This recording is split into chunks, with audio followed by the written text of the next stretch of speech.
নাপ নদীর জলসীমা, সীমান্তের ওপারে মিয়ানমারের রাখাইন রাজ্য, আর এপারে কক্সবাজারের টেকনাফ। মিয়ানমারের অভ্যন্তরে কিছু হলেই তা এপার থেকে দেখা যায়।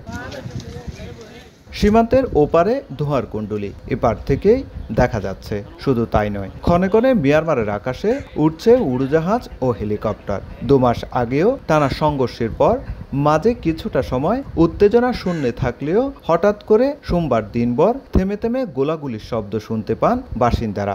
এতে নতুন করে আবারও আতঙ্ক ভর করেছে স্থানীয়দের মাঝে। 6 তারিখে রাত্রে যে ব্রেকআউট একটা শব্দ হয়েছে, এখানে আমাদের বাসাবাড়ি সীমান্তে যারা বসবাস করে তারা খুব আতঙ্কিত। এই সংঘর্ষের জন্য অনেক চাষিরা আতঙ্কের মধ্যে লবণের মাঠ, চিংড়ি প্রজেক্ট করতে পারতেছে না। মিয়ানমারের সংবাদ মাধ্যম ইরাবতী বলছে, রাখাইন রাজ্যের উত্তর মংডু টাউনশিপে মিয়ানমারের সীমান্তরক্ষী বাহিনী বিজিপির একটি সদর দপ্তর আরকান আর্মি দখল করে নিয়েছে।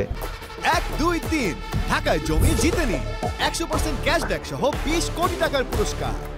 এরই মধ্যে নাপ নদী পেরিয়ে নতুন করে বাংলাদেশে পালিয়ে এসেছে মিয়ানমার সীমান্তরক্ষী বাহিনী বিজিপির অন্তত 130 জন সদস্য। তবে টেকনাফের হোয়াইকং থেকে শাহপুর দ্বীপ পর্যন্ত নাপ নদী এলাকা এবং সীমান্ত সড়কে টহল জোরদার করেছে বিজিবি ও কোস্টগার্ড। সুজাউদ্দিন রুবেল, সময় সংবাদ, কক্সবাজার।